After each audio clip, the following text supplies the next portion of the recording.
From hanging with your friends to hanging upside down. If you have a taste for blood, you might want to hang around. Yeah, today we're gonna be talking about some vampires, baby, Bum, bum, bum. and we're gonna deep dive it. And so we will see you guys on the other side. Introduce yourself. I kind of don't want to. No, I'm just kidding. Yeah, my name's Chris. Everybody usually knows me as Spikes. I usually have my own channel doing other stuff, but it's dead right now, so don't worry about it. But I'm here today with my boy Chris.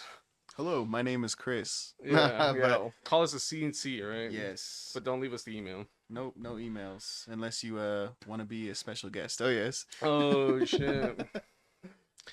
Emails in the description below, by the way. Make sure you hit that like and subscribe. I think it's a little too early for that. All right, so anyways, we had the idea to just, want to talk about our famous local vampire that everybody loves and knows, Theodore Glava. But before we dive into our good old buddy Theodore Glava, we're going to be diving into some vampire stuff and how it came to be of why he was known as such an infamous vampire. All right. Yeah, sorry. He's busy. He's eating some. Munching as usual. Yeah. All right. So, to understand vampires a little bit more with Theodore, we have to go back. We have to go way back. Yeah, like yesterday. So, because I couldn't see myself on the mirror, I just had the epiphany, like, Yeah, vampires are real, dude. and this guy's cold-blooded too. Let me tell you, man. He's nuts. But anyways, so let's go back to ancient Egyptian times, where we first have the story of Sekhmet. So,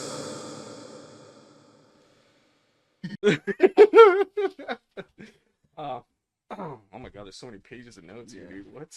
okay, You guys can't see this right now, but yeah, we're just trying to get a refresher on this. But yeah, so Sekhmet the Bloodthirsty, goddess, known by many things, usually of war, healing, love, even. Ooh, spicy. Let me see that. No, I'm just kidding. She also is a patron deity of physicians and healers, can spread and cure diseases. She is a powerful goddess. She's very respected and very feared. Yeah. Yeah, I mean, of goddesses and gods back in the day, they were pretty feared. I think they were ruled. They have all that stuff, pyramids going on. Sekhmet being one of them. Bastet, her sister, and being another.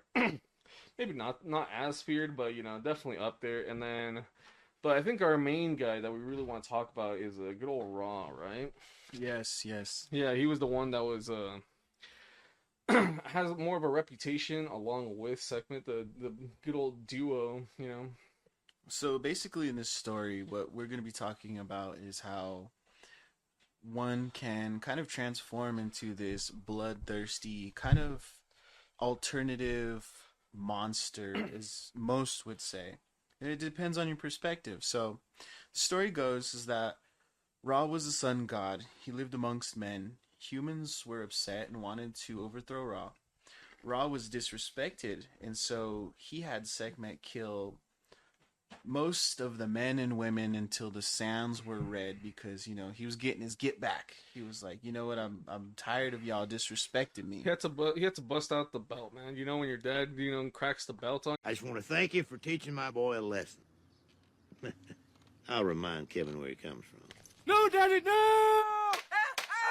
On you. That's what Raw was doing right here. Yeah, he was just done. He was like, that's it, man. I swear I'm gonna get the hanger next. Yeah. Oh, hold on. Maybe not there yet. Not there. But he was definitely smoking them left and right, right? And Yeah. so here's the thing, right? Where are we getting with this story? Mostly because Sekhmet. How did she get the name Bloodthirsty? Well, because after that killing spree that Raw had her do, guess what? She couldn't have enough. She needed more. She needed to get there. And you know what other creatures in mythical legends and stories also like blood and go on killing sprees from time to time? That's right, me. Nah, I'm just kidding. No, vampires. Come on. Yeah. Come on, guys. What do you think? Just had to make sure you're paying attention. Yeah. So, that's like a little bit of inspiration. It's like, like the stories had to come from somewhere, right? There's usually inspiration for every artist that comes out there. And speaking of artists who got inspired by so said Egyptian, works out there, Bram Stoker. Bram Stoker. Now that was a weird guy, right? I mean, he was like Stephen King before Stephen King. He literally made Dracula like a huge like pop culture reference and everything. Yeah, and then around being born around the 1840s into the early 1900s, this guy was definitely paving the way for some great mythical creatures to be put into the stories, right? Yeah. All that scary, spooky stuff and all that. And I know this guy had everybody shaking in their boots reading the stories, man. Yeah, definitely. Like you said, just the time period and everything was just enough to scare people into action, thinking with all the death, like, could you imagine all the death around you constantly? You just seeing people, like, you go to school with your homeboy and the next day he's dead. Yeah. Like, it's terrible. Like,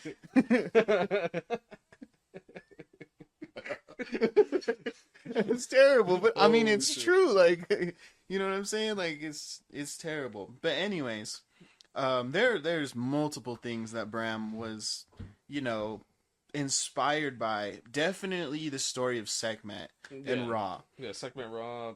I guess Bastet was there. She's not important, but Hey, I mean, yeah, she's that's her sister, and so the reason that we kind of included that is because Bastet is to show the more peaceful side, and then Sekhmet is to kind of show the darker side when it needs to come out. Like everybody knows, there's one of two reactions that comes out. It's a flight or fight reaction response, and that's basically what they represent, the balance. And don't get me wrong, like Sekhmet, I haven't sat down and got a beer with her, but she's not as bad as it sounds.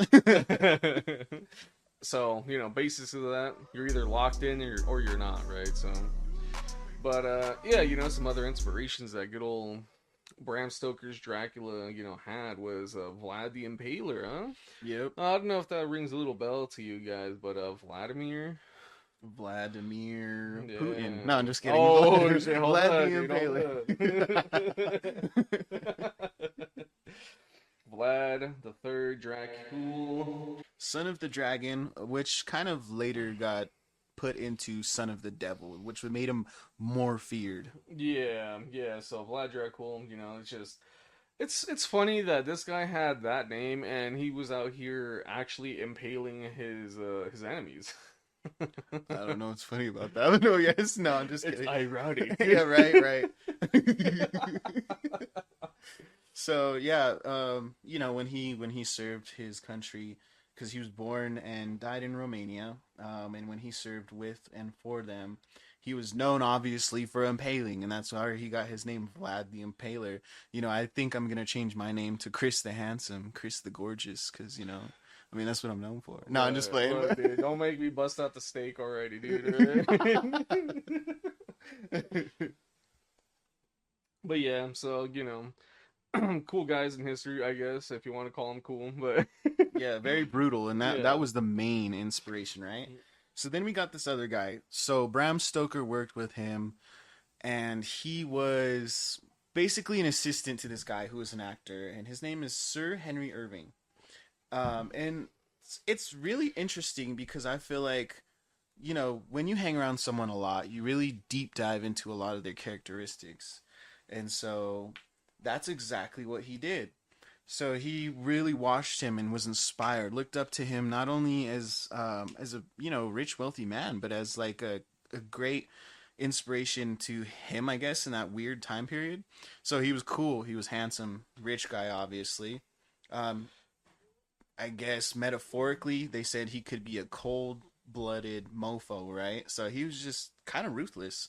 He was rude at certain points, ominous. He was very educated, obviously aristocratic. And at certain times, he could be manipulative. So those all sound like huge characteristics you would see in a vampire movie. Yeah, beautiful, gorgeous. No, I'm just kidding. Yeah. I mean, but that's usually what they're known for, right? Like, you just see, like, a 10 out of 10 person, you're like, man, maybe they're a vampire, right? Yeah, I feel like we should be vampires, Yeah, I agree. Anyways. Yeah, just, so getting around with all this, just like, this is leading up to where why people in person would be seen as vampires, because, like, Bram Stoker releases this book, people start reading it, back in the 1800s, early 1900s, and they're like, man, what if it's real, right? You get that, you start believing in stuff, right? And so some of these guys can become believers, and that leads us up to this point where our boy Theodore Galava, and Theodore Galava, he's actually a Colorado resident He's back in the day. Yeah, he's actually my neighbor. He's pretty local. He's a chill guy, He works night shift and everything, and drinks Kool-Aid. So but that's it. No, I'm just kidding. But yeah. He. Go ahead. Tell us the story. Yeah. So Theodore Galava, actually, funny enough, where vampires are from, Transylvania. This guy's from Transylvania. That's a red flag for everybody out there. But hey, hold up. Maybe you're a vampire. Shoot, man. So, anyways, yeah, our homeboy Theodore Galava, that we totally had to sit down and drink Kool-Aid with, red Kool-Aid. He was born in 1877 and died 1918, which actually is not that long of a time. It's really not. Yeah, like, homie was alive for like 40, 50 years. Yeah. And he died. And so, he was known as a poor man that moved out here into the States, into Colorado, and became a miner. A miner. Hey. Shoutout Drake. No, I'm just Nah, kidding. that's terrible. That's terrible. Nah, but yeah, he was in the mines. And so, really, Theodore Galava fits the bill of being within the time frame of Bram Stoker's book. Yeah, and this is actually really, messed up. Like, when you look at it, all jokes aside, this poor guy just literally came to the States for a better life. Came to the great, beautiful state of Colorado. Manifest destiny, yep. Yep. And, lived a normal life, got the Spanish flu, and died. That was it. Like, that was literally it. Yeah, and how do we know it was Spanish flu? Well, join us here for this side, right? Because, let's see, he wanted to live a peaceful life. He was shunned by people because he looked pale, he was tall, and he looked, a little weird, a little sus, right? Maybe someone saw him vent into the mines, right? Nah, but in all seriousness, no. The way that vampires were described in the Dracula Bram Stoker book, this guy was fitting the bill, right? Yep. He came from Transylvania. He was tall, pale. If I were working in the mines, I'd also be pale as fuck, dude. Like there's no sunlight in there. Yeah, Real talk, dude. Definitely. There's also hella kind of bullshit going on in the mines where you could just get sick from anything, right? Yeah, Spanish flu included. Yeah, some examples of some things like in the mines, to be exact, is we got asbestos. Obviously, everybody knows that. You can be found in your ceilings if you're really nasty. Yeah, Histoplasmosis, rabies, teptospirosis, and hemorrhagic fever. All those things are miserable. Yeah, and here's like the little thing about Spanish flu, right? That thing fills up your lungs with your own blood, dude. Like, you get, well, basically impaled from the inside, right? So, it's kind of crazy that it'll really, like, mess you up, and I don't know, man, I feel bad for the guy. Especially because when he was buried and stuff, he didn't really have a lot of money, so his grave was actually hand-carved poorly. Yeah, and the grave that he went to was, quote-unquote, to where all the poor people went, Yeah, people couldn't really afford, like, to have a grave that's, like, the public one or whatever, so... Yeah, it's crazy. We'll have, like, some pictures showing up on video if you guys are watching, right? So, we actually did visit the grave. We tested out some myths and stuff like that. We did some crazy... Nah, I'm just kidding. We actually, again, we hung out with him, went and grabbed some pizza. Oh, yes. Yeah. We threw him a party, for old times. But no, so some more stuff, even past his death in 1918. The locals in the area of Lafayette, these guys, they were still a little sus of him, right? They're like, man, what if he just, like, rises up from the grave because he's a vampire? He can't technically die unless we, like, finish the job, right? And, that's crazy, man. Like, yeah, these guys literally came to his grave, dug his ass out, impaled him, and then threw him back in. Well, here's the thing too: is there were actually a couple stories, and again, stories are stories, so take what you want from this.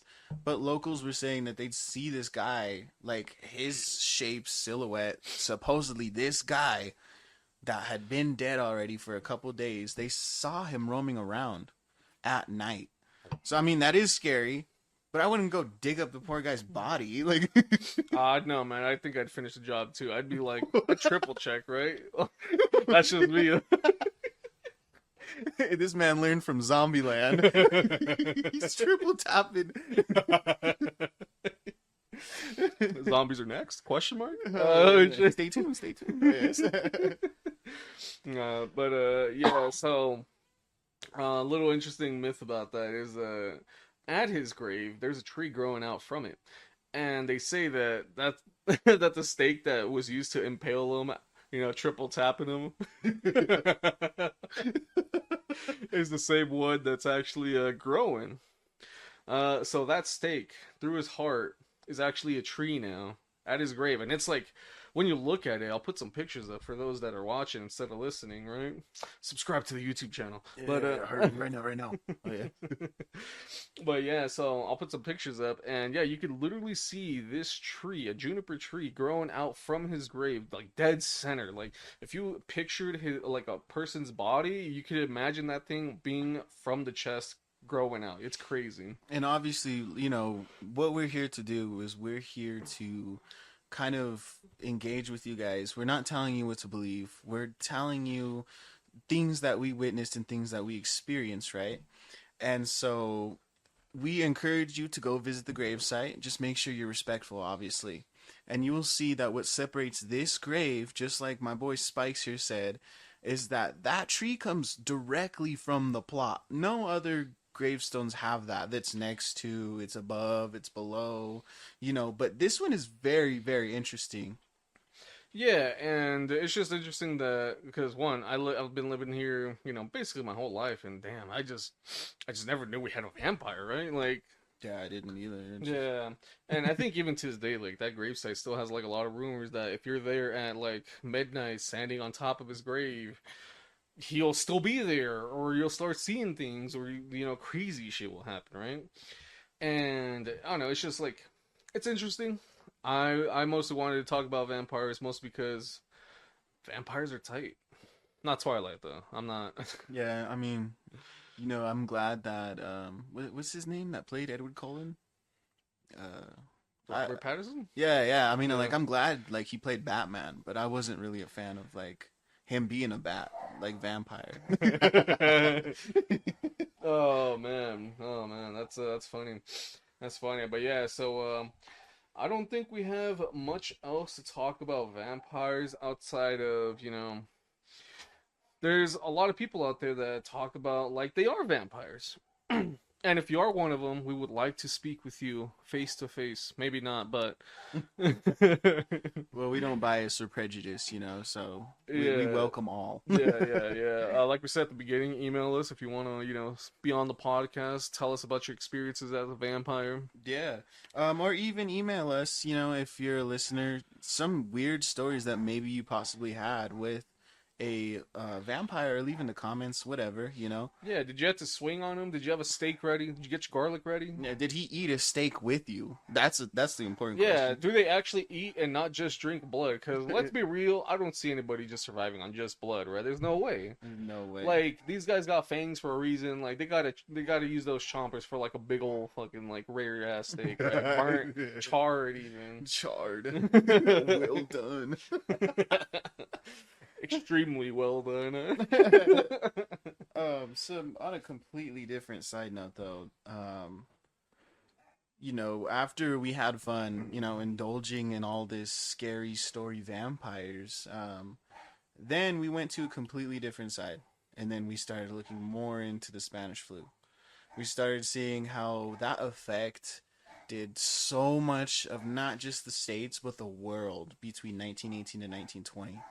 And, with the story about when they had seen him roaming around and stuff, and they had said that when they dug him up, this is what my boy Spikes. He likes to get to the meat, but he forgot the juice. So yes, Hey, hold just on, kidding. hold I'm on just now, kidding. hold on.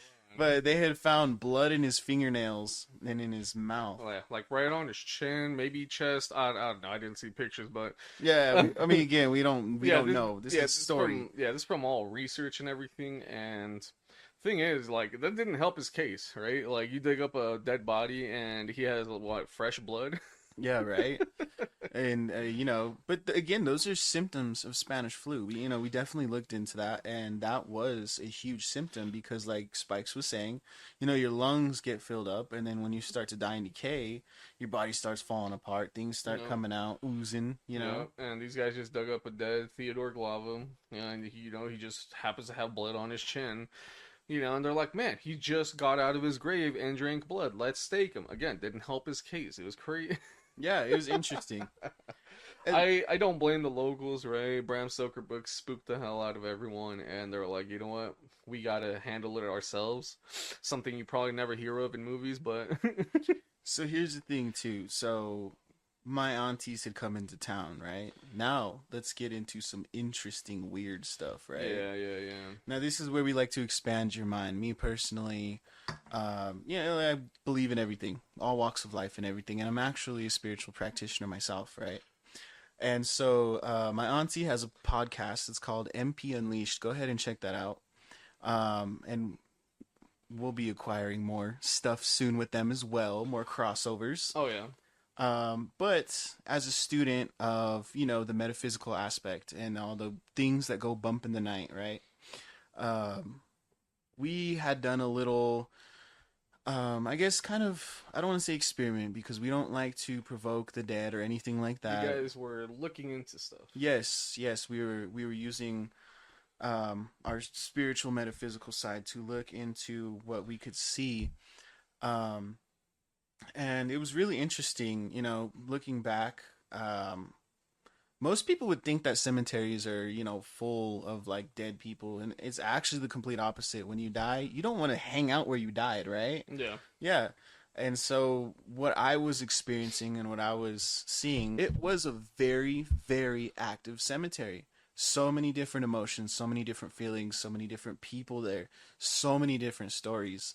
Oh, and then do you want to go ahead and include the people that we had interacted with that day? Oh yeah. So when we got there, or at least when I got there, I was walking up, meeting everyone, meeting his aunt and everyone, and we stumbled upon these two guys, right? And they couldn't find their was it their mother? Yeah. Yeah. Yeah, they couldn't find their mother and stuff like that while we were checking out, our own things on the site. And he was asking us to, no, he wasn't even asking us. They were giving us like the flowers that they were dedicating to their, deceased relative. Yeah, which was really interesting. I mean, again, I don't believe in coincidences. And they handed us roses. Yeah. And so, obviously we left them there for Theodore. Again, we respect the dead and everything. Yeah. We before that, we did bring stuff for Theodore. It's not like we didn't. Yeah, we definitely did. You're right. My bad. I forgot about that part. Yeah, guys, be good. But yeah, what did you leave for good old Theodore? I spat on. No, I'm just kidding. Oh, jeez. No, so you can leave like again, he was a poor man, so he'll honestly accept anything and everything. When I was like looking more into like some research prior to it, I was people leave pennies, coins, and stuff like that because again, people they were poor back in the days, and they were like, man, maybe they'll just accept like a penny even, and like he does accept it. I haven't heard anyone saying bad juju's happened to them for not leaving something. So as long as you leave something, we saw a lot of stuff. People left drumsticks, RC cars. Yeah, a bunch of random stuff, which was really, really interesting. Because again, it goes to show, like, we didn't even know about this. Honestly, this is exactly what we did. we knew about certain stories in Colorado, so we looked up more, and we were like, "What, a vampire grave? We didn't know. We've lived here like our whole lives, and we didn't know about this." Yep, Well, yep. like Spikes was saying earlier, a lot of people do. A lot of people know about his story. Yep. Oh, tell us too, like when we were looking for the gravestones and stuff, like there were some old dates. Like what were some of the dates that you had seen? Oh man, I think the oldest one I saw was like 17. No, it's like 1850. Yeah, yeah. Yeah, There was a lot of 1800 gravestones there, and then some that were so old you couldn't even really read what they said. It yeah. like again, and it loops back into the metaphysical aspect that I had personally experienced of like, there's a lot of history there, a lot of history with a lot of different stories to tell. Yep, and I just want to point out that we're trying to spook you guys, so you guys that do live in Colorado, you move out. I'm tired of you. Nah, I'm just Yeah, kidding. yeah, yeah. He's gonna get you at night, Yeah. especially if you're from California and you moved here. Yeah, right. Yeah, you Cali guys, get out. Nah, I'm just kidding. It's only just because you guys are like not the best at driving in snow, you know. But like All on right, the we're other getting a note, little off topic. yeah. Anyways. Well, yeah, just some interesting stuff. We're gonna be diving into a lot more history throughout the time. Hopefully, we'll get to Mexico by the end of the year. Oh yeah, Uh, that'd be interesting. Heck yeah, you know, as long as I don't get killed by the cartel. I mean, hey, man, just tell them that you fucks with Dragon Ball, and I think you'll be fine. yeah, They yeah, love Dragon Ball. yeah, that's true. But all right, do we have anything else after that? I think that's really it. Just a very interesting topic, and it spreads in three different ways. So Yeah, and for anyone that's made it this far, um, tell us some spooky stuff in your town, in your city, in your area, right? Give us some stories. Maybe we'll look into it, or email us, CC us. yeah, definitely the CC. But yeah, even leave in the comments or again email whatever. Some topics you'd like to hear about. We're very open and explorative to anything. Yeah, we already have a few ideas lined up, but if you guys want us to, chase after some good old stuff and deep dive, debunk, or even just talk about it, just let us know, and we'll gladly, just look into that kind of shenaniganery. Yeah. All right, guys. Well, make sure you stay tuned and We'll see you on the other side.